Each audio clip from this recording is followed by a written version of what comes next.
Government job మీ లక్ష్యమా? 10th మరియు inter పూర్తి చేసిన విద్యార్థులకు ఇంటర్ తర్వాత జీవితంలో స్థిరపడటానికి ఓ అద్భుతమైన అవకాశం. డిఫెన్స్ కోర్సులో చేరి డిఫెన్స్ విభాగాలైన ఆర్మీ, నేవీ, ఎయిర్ ఫోర్స్, ఎన్డీఏలలో ఉద్యోగాలు పొందండి. తల్లిదండ్రుల ఆశలను సాకారం చేస్తూ ఎందరో విద్యార్థులను విజయ తీరాలకు చేర్చిన సంస్థ ఎక్సెల్ డిఫెన్స్ అకాడమీ.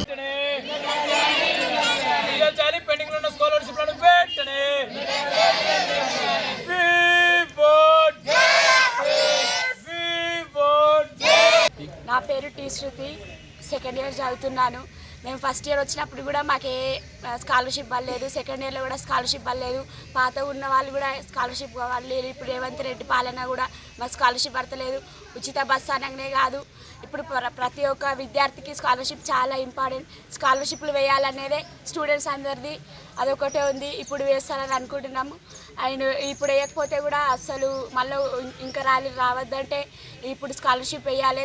ప్రతి స్టూడెంట్కి స్కాలర్షిప్ అనేది చాలా అవసరము, వేయాలని అందరం కోరుకుంటున్నాము. అందరికీ నమస్తే. ఈరోజు అఖిల భారతీయ విద్యార్థి పరిషత్ రామాయంపేట శాఖ ఆధ్వర్యంలో రాష్ట్ర శాఖ పిలుపు మేరకు ఎంఆర్ఓ ఆఫీస్ ముందట ధర్నా నిర్వహించడం జరుగుతోంది.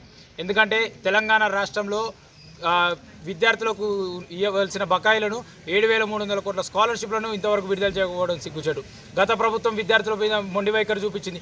అలాగే నూతనంగా ఏర్పడిన ఈ కాంగ్రెస్ ప్రభుత్వం కూడా విద్యార్థులపైన ఇదే మొండి వైఖరి చూపిస్తోంది. ఈ స్కాలర్షిప్ల వల్ల విద్యార్థులకు ఎంతో లాభాలు ఉన్నాయి. కానీ ఈ రాష్ట్ర ప్రభుత్వం మారినా కానీ విద్యార్థుల జీవితాలు మారతలేవు. ఈ వెంటనే విద్యార్థులకు స్కాలర్షిప్లు విడుదల చేయాలి.